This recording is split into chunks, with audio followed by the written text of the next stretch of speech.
Meus queridos irmãos, graça e paz, eu sou o pastor Adevan Silva. Estamos iniciando o nosso curso médio em teologia pelo CETADP, Centro Educacional Teológico das Assembleias de Deus de Piracicaba. O nosso núcleo é o núcleo do VEGEL, Regional 22, pastor regional Ezequiel Francisco de Lima. E no nosso curso médio em teologia nós temos 10 módulos, e aqui está o primeiro módulo do nosso curso médio em teologia, homilética, a arte de pregar e preparar sermões. Em homilética, estudaremos sobre a vida do pregador, a vocação do pregador, a dedicação do pregador, o pregador e o sermão, os tipos de sermões, os elementos de um sermão, e tudo isso iremos aprender nessa matéria chamada homilética, a arte de pregar e preparar sermão. Na página de número 5, nós temos aí a introdução, e aqui eu quero deixar uma síntese do nosso livro. Na página de número 5, introdução, aparece aí 3 palavras-chave: oratória, retórica e homilética. Oratória é a arte de falar bem, falar de forma elegante, precisa, fluente, ativa. O estudo da oratória como arte teve início na Sicília no século V a.C. Outra palavra-chave que aparece aí é retórica. Essa palavra vem do termo grego retor e significa orador, aquele que fala em público. A terceira palavra-chave que aparece aí na página de número 5 é homilética, que tem a ver com falar em público, conversar, expor, anunciar, proclamar as verdades de Deus. Na página de número 7, nós temos a primeira lição, o pregador e a resenha histórica da pregação, o pregador e a resenha histórica da pregação. O que é uma resenha? A palavra resenha significa descrição feita com detalhes, com pormenores, verificação. Quando falamos da resenha histórica da pregação, estamos falando da origem da pregação, de uma forma detalhada, os pormenores. Então, nessa primeira lição, nós estudaremos a chamada para a pregação, o caráter do pregador, a vida espiritual do pregador e a resenha histórica da pregação. Na página de número 8, nós temos aí a chamada para a pregação. O pregador, ele é chamado, vocacionado por Deus. Deus te chamou para você anunciar o Evangelho, as boas novas de salvação. Na página de número 10, o caráter do pregador. E aparece aí novamente 3 palavras-chave: seriedade, sinceridade e honestidade.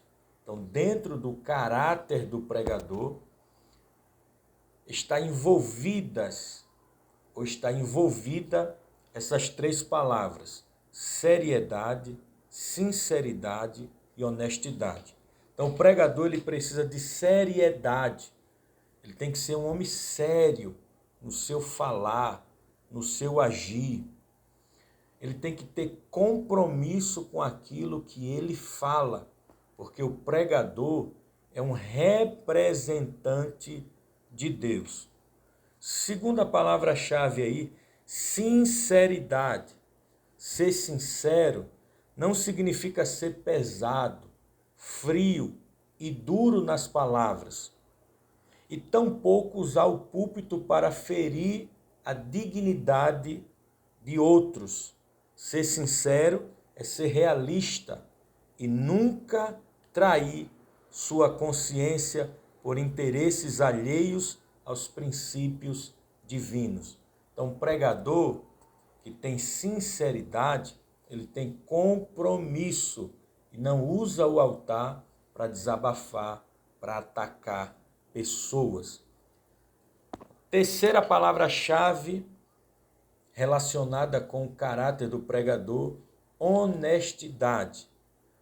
Ele tem que ser uma pessoa honesta, digna, ter boa reputação. Reputação é a opinião dos outros acerca de nós. Então, o pregador ele precisa ter uma boa reputação para pregar as verdades de Deus. Na página de número 12, a vida espiritual do pregador. E aqui envolve piedade, devoção, humildade. Então, a vida espiritual do pregador passa pela piedade. A palavra piedade vem do latim pietate e significa amor e respeito pelas coisas sagradas.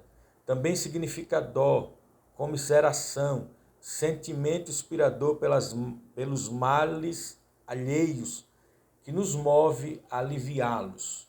Então, piedade tem a ver com santidade, uma vida piedosa, uma vida digna. Na página de número 13, nós temos aí devoção. Devoção fala de dedicação. Então, o pregador, ele precisa de dedicação. E no nosso módulo aqui, o comentarista, ele cita 3 coisas. Primeiro, a dedicação ao estudo sistemático da palavra de Deus. Então, o obreiro, o pregador, aquele que anuncia as verdades de Deus, ele precisa estudar sistematicamente a Bíblia, conhecer as doutrinas fundamentais da sua fé, conhecer as Escrituras. Olha o que ele escreve aqui: o obreiro que ministra a palavra deve estudar a Bíblia sistematicamente, livro por livro, conhecer o autor, a data em que foi escrito, o propósito do livro e o pano de fundo histórico. Então, tudo isso, o pregador, ele precisa estar atento.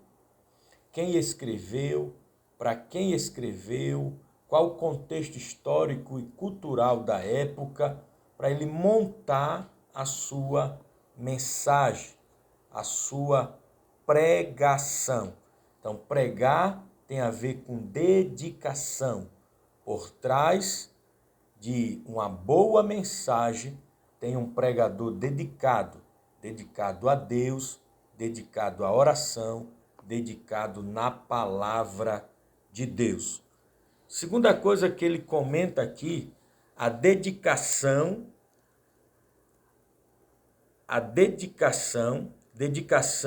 à integral vivência de acordo com a palavra de Deus.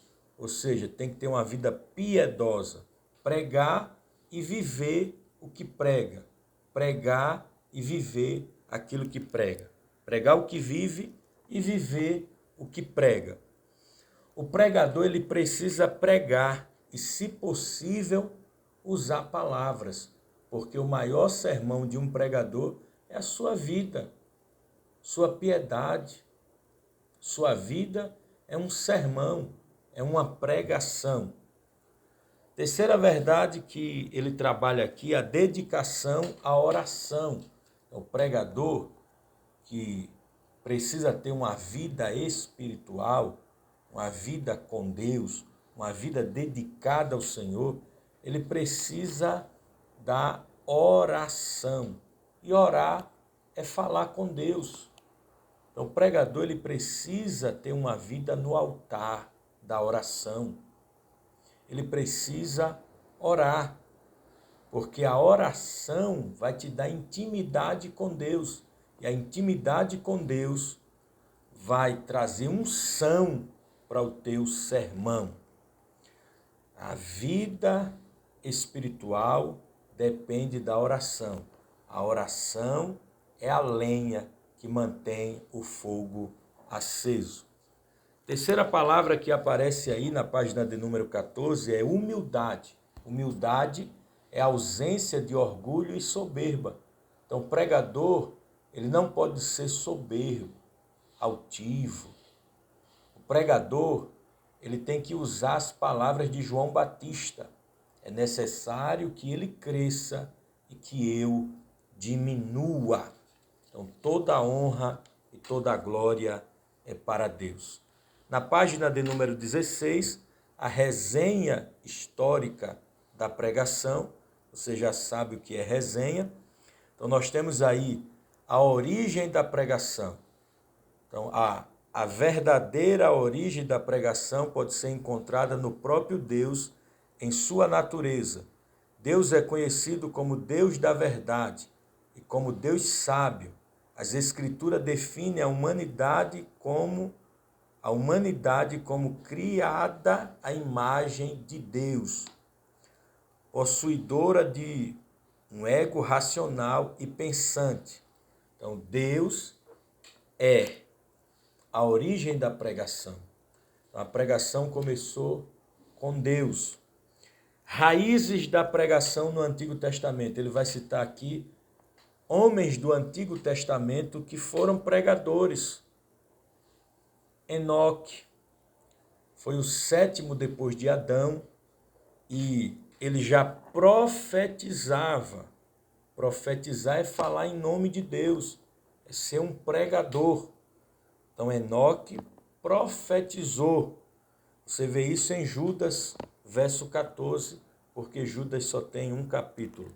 Noé ficou conhecido como pregoeiro da justiça. E ele foi um pregador.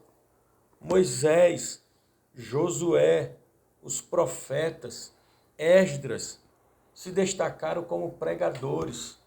Aqueles que anunciavam as verdades do Altíssimo. Temos aí na página 17 as raízes da pregação no período intertestamentário, também conhecido como período interbíblico. O período interbíblico é conhecido como período de silêncio profético. 400 anos que Deus ficou em silêncio.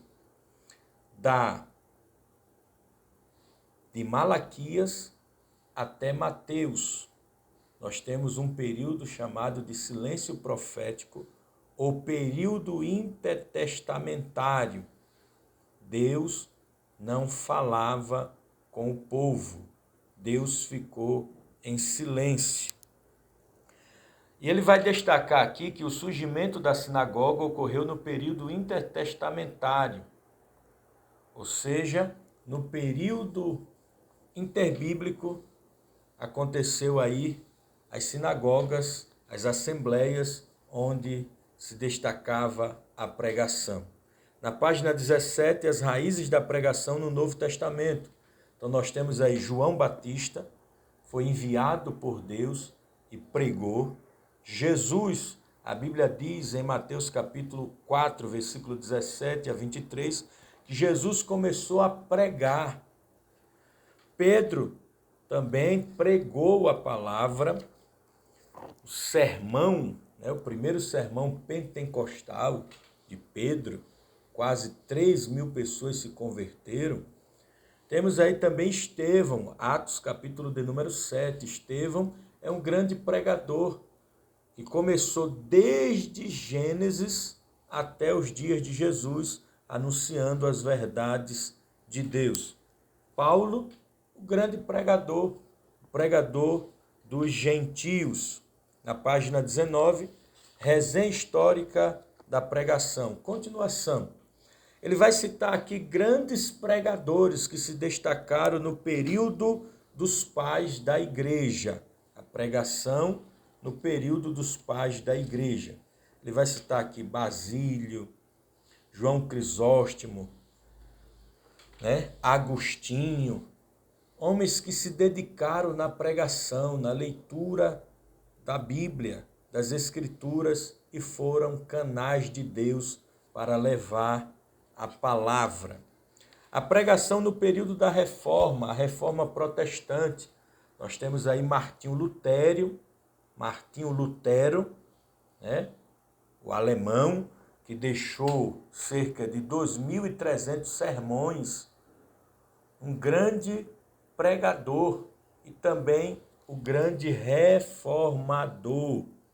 É interessante que Martinho Lutero, ele lia a sua Bíblia toda de capa a capa 2 vezes por ano. Então, 2 vezes por ano, ele lia a sua Bíblia toda de capa a capa, de Gênesis a Apocalipse. De 6 em 6 meses, ele lia a Bíblia toda. Veja a dedicação deste homem. João Calvino, ou John Calvino, deixou muitos sermões, seus mais de 1.000 sermões. Um grande pregador. Ele vai citar aí também Zwinglio, um grande pregador da Reforma Protestante. Temos aí a pregação após a Reforma e no período moderno. Ele vai citar aqui outros grandes homens que se destacaram na pregação. Jonathan Edwards, um grande pregador. Talvez você já ouviu falar do maior sermão que ele já pregou, já ministrou, o mais conhecido, Pecadores nas mãos de um Deus irado. Esse sermão virou até livro. Então, um grande pregador. Temos aí outro pregador pós-reforma, John Wesley, um grande pregador. E o Cliff, outro grande pregador, príncipe dos pregadores de campo. Nós temos aí Charles Finney, um grande pregador. Temos aí Charles Haddon Spurgeon, conhecido como príncipe dos pregadores. Olha aí, tornou-se célebre como pregador, menino ainda, e aos 22 anos de idade era o pregador mais popular do mundo. Um grande pregador. George Morgan, outro grande pregador. São homens que você precisa estudar sua biografia para conhecer acerca do que é ter uma vida dedicada a Deus e à pregação. Na página de número 25, a base do sermão, o texto bíblico. O sermão, ele tem 5 elementos. Título, também chamado de tema. O título ou tema é o assunto que o pregador quer falar. O segundo elemento de um sermão, introdução. Introdução é preparar o coração do ouvinte para o sermão. Temos vários tipos de introdução, iremos aprender aqui no decorrer do nosso curso. Então, tema, introdução, tópicos, subtópicos e conclusão. São os 5 elementos de um sermão. Tema, introdução, tópicos, subtópicos e conclusão. Um sermão tem que ter essas coisas. E a base do sermão é o texto bíblico. O texto bíblico. É interessante que ele vai citar aqui o autor daquele livro, Pregai a Palavra, Gibbs, apresenta 5 razões da necessidade do uso do texto bíblico nas pregações. Por que eu devo usar um texto bíblico? O texto bíblico, primeiro, dá autoridade à mensagem, porque a mensagem tem que ser bíblica. Segundo, exerce influência irrestrita para que o pregador se mantenha dentro do seu tema. Terceiro, unifica o sermão. Quarto, prepara o povo para o sermão. O texto bíblico lido, ele está preparando o coração do ouvinte para o sermão. Quinto, serve para promover variedade na pregação. Então é importante você ter um texto bíblico para a sua pregação. O uso de texto bíblico na história, página de número 27. Ele vai falar aqui que Jesus usou o texto bíblico. Jesus sempre citava Taná, a Bíblia hebraica. No deserto, na sua tentação, Jesus usou as Escrituras, e até Satanás usou a Bíblia, mas usou de forma equivocada. E Jesus rebate Satanás com as Escrituras, com a Bíblia. Então Jesus usou o texto bíblico. Lembra na sinagoga, quando ele abre o rolo do profeta Isaías, ele cita o livro de Isaías? Jesus usou as Escrituras, usou a Bíblia.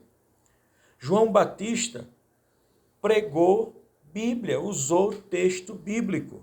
O apóstolo Pedro, no seu sermão, no dia de Pentecostes, a base do seu sermão foi Joel, capítulo 2, versículo 28 a 30. Então ele cita as Escrituras, o texto bíblico. Estevão, que aparece lá em Atos, capítulo 6, capítulo 7, ele trouxe um grande sermão, cerca de 49 citações do Antigo Testamento no seu sermão. Nós temos o apóstolo Paulo, que sempre usava o texto bíblico. Quando eu falo do texto bíblico, eu estou falando da Bíblia hebraica, a Taná, o Antigo Testamento. John Knox, ele fala da importância do texto bíblico. Martinho Lutero também afirmou acerca da Bíblia e do texto bíblico. Olha o que ele diz, página 28. Quando eu era jovem, especialmente antes de ter conhecimento de teologia, ocupava-me com alegorias, figuras de linguagem e outras coisas vãs. Agora, porém, tenho deixado em paz tudo aquilo e dedico a minha melhor arte em expor as Escrituras com o seu sentido claro, porque o sentido claro é conhecimento e vida. Então a igreja está reunida para ouvir a Bíblia, ouvir a palavra. Então priorize as Escrituras. Charles Spurgeon afirmou: o ministro com sua Bíblia é como Davi com sua pedra e funda, plenamente equipado para a peleja. Então, o ministro que usa a Bíblia, o pregador que usa a Bíblia, ele está apto para a batalha. Temos outras citações aí.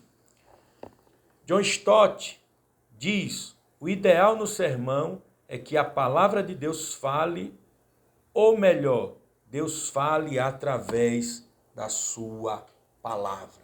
Então, o pregador, ele tem que pregar Bíblia. Página de número 30. A escolha de textos bíblicos. Como escolher um texto bíblico? Aqui no nosso módulo, o autor ele traz algumas ideias. Primeiro, escolha textos que expressem pensamentos completos. Ele vai citar aí João 3,16. Ali está um pensamento completo, vasto nas Escrituras para você citar e pregar.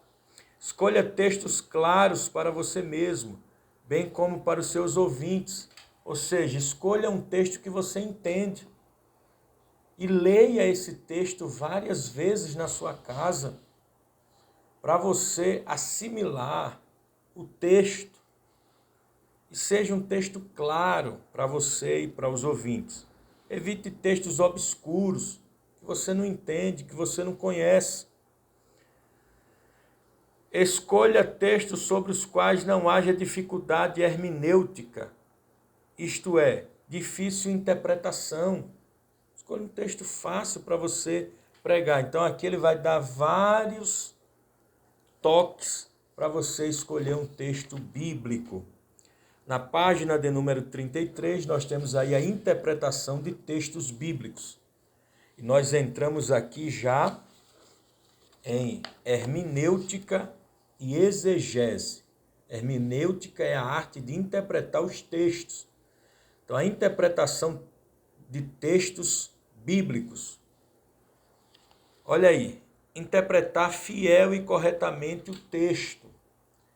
Fazer uma exegese do texto. O que é exegese? É extrair do texto aquilo que o texto está falando.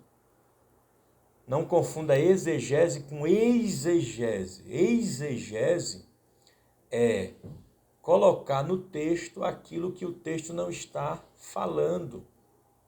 É você introduzir no texto uma interpretação que não é correta para o texto.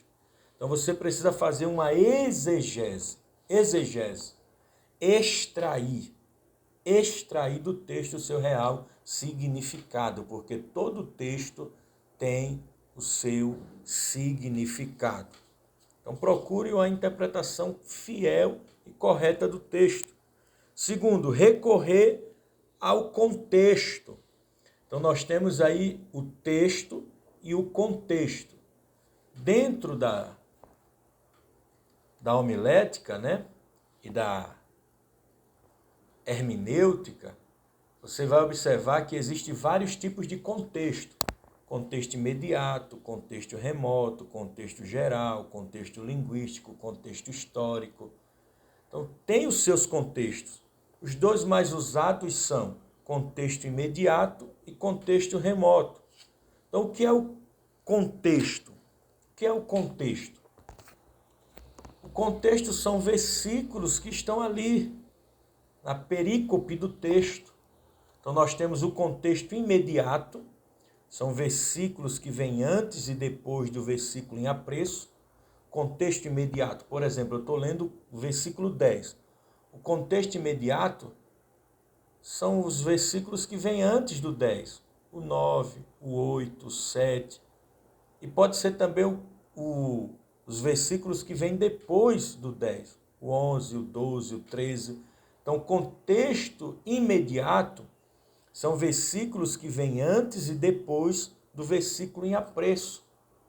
Já o contexto remoto, ele pode estar no mesmo capítulo, no mesmo livro, em outro livro, ou de um testamento para o outro. Vou dar um exemplo aqui de um contexto remoto. Jó capítulo 14, versículo 14, Jó pergunta: morrendo o homem, porventura tornará a viver? O contexto remoto está lá em Hebreus capítulo 9, versículo 27. Aos homens está ordenado morrer uma única vez, vindo depois disso o juízo. Então, o contexto remoto de Jó 14, 14 está em Hebreus 9, 27. Porque em Jó 14, 14 está uma pergunta. E em Hebreus 9, 27 está a resposta. Outro exemplo de contexto remoto. 1 Reis, capítulo de número 17, verso 1. Elias o tisbita, os moradores de Gileade, disse a Acabe: vive o Senhor, em cuja face estou, que nesses anos nem chuva nem orvalho cairá, senão segundo a minha palavra. O contexto remoto desse texto está lá em Tiago, capítulo 5, versículo 17 e 18. Elias era um homem como nós, sujeitos a mesmas paixões e falhas, mas tendo ele orado para não chover, não choveu. E tendo ele orado, veio chuva sobre Israel. Então veja que o contexto remoto ele pode estar em outro capítulo, em outro livro, ou de um testamento para o outro. Então você precisa recorrer ao contexto para entender o texto em apreço. Terceiro, explicar a Escritura pela Escritura, ou seja, a Bíblia é análoga. A Bíblia interpreta a própria Bíblia. Por isso que temos os contextos. Tá bom? A Bíblia interpreta a própria Bíblia, por isso nós temos que recorrer ao contexto. Na página 35 nós temos aí como estudar o texto bíblico. Como estudar o texto bíblico? Primeiro, o que significava o texto naquela época? Sem o conhecimento do significado do texto quando ele foi escrito, torna-se difícil a interpretação correta. Por isso devemos considerar quando e a quem e por que foi escrito. Respondida a estas perguntas, o campo de aplicação do texto para a nossa época fica mais fácil. Um rico material didático tratando das maneiras e costumes bíblicos ajudarão melhor na sua pesquisa. Então você precisa conhecer o texto e o contexto. Por isso que eu disse, e o próprio módulo aqui explica que o pregador, ele precisa estudar o texto, o contexto, a cultura. Então ele vai trabalhar um livro, por exemplo, eu vou trabalhar aqui Ageu. Então, quem escreveu o livro de Ageu? Para quem escreveu? Qual foi a data que foi escrito? O destinatário? A sua mensagem alcançou quem? Então, tudo isso precisa ser analisado no texto. Estudar o texto à luz da Bíblia inteira, ou seja, estudar todas as Escrituras, porque a Bíblia é análoga, a Bíblia interpreta a própria Bíblia e temos o texto e o seu contexto. Aplicar a interpretação do texto para a nossa vida atual, né? A pregação, ela tem dois lados. O primeiro lado é a explicação. Você vai explicar o texto. E o segundo lado é a aplicação. Então nós temos na pregação explicação e aplicação. Explicar o texto, você vai trabalhar a interpretação do texto. Aplicar o texto é conectar o ouvinte contemporâneo com o texto bíblico. Senão você prega um sermão bonito e não aplica, o povo sai, que sermão lindo, bonito, mas eu não... O que é que eu tenho a ver com esse texto? Eu não aprendi nada. Então, a pregação, ela tem explicação e aplicação. Na página 37, o tema do sermão. Então, você precisa escolher o tema para o seu sermão. Então, ele vai trabalhar aqui formas de temas e a elaboração de temas, formas de temas e a elaboração de temas, tipos de sermão ou tipos de temas, qualidades do tema, requisitos e vantagens de um bom tema. Então veja aí que ele vai trabalhar aqui na página 38, formas de temas e a elaboração de temas. Ele vai trabalhar a forma lógica e a forma retórica de cada tema. A elaboração de temas, você escolhe o tema dentro também da necessidade dos ouvintes. Na página 40, nós temos tipos de temas. Tipos de temas. Então, irmão, nós temos vários tipos de sermões. Sermão textual, expositivo, temático, pastoral, doutrinário. Então, nós temos vários tipos de sermões. E aqui ele está trabalhando tipos de temas. Então, o tema enfático é aquele que aparece sob a forma de uma palavra ou de uma frase. Os pontos e subpontos são desenvolvidos em torno daquela palavra ou frase enfática. Temos temas interrogativos. Ele colocou aqui um exemplo. O que fazer de Jesus? É uma pergunta. Que tipo de fé é a sua? Tema interrogativo. Qual o propósito da oração? Tema interrogativo. E aqui ele vai deixar um exemplo de um sermão, né? Veja aqui, o que fazer de Jesus Cristo? Texto bíblico, Mateus 27, 22, ele vai trabalhar aqui aquilo que eu falei, os elementos de um sermão. Introdução, tópicos, subtópicos, conclusão. Tá vendo aí? Ou seja, tema, introdução, tópicos, que é conhecido como esqueleto do sermão, a estrutura do sermão são os tópicos, porque o nosso corpo tem uma estrutura. Qual é a estrutura do nosso corpo? Nosso esqueleto.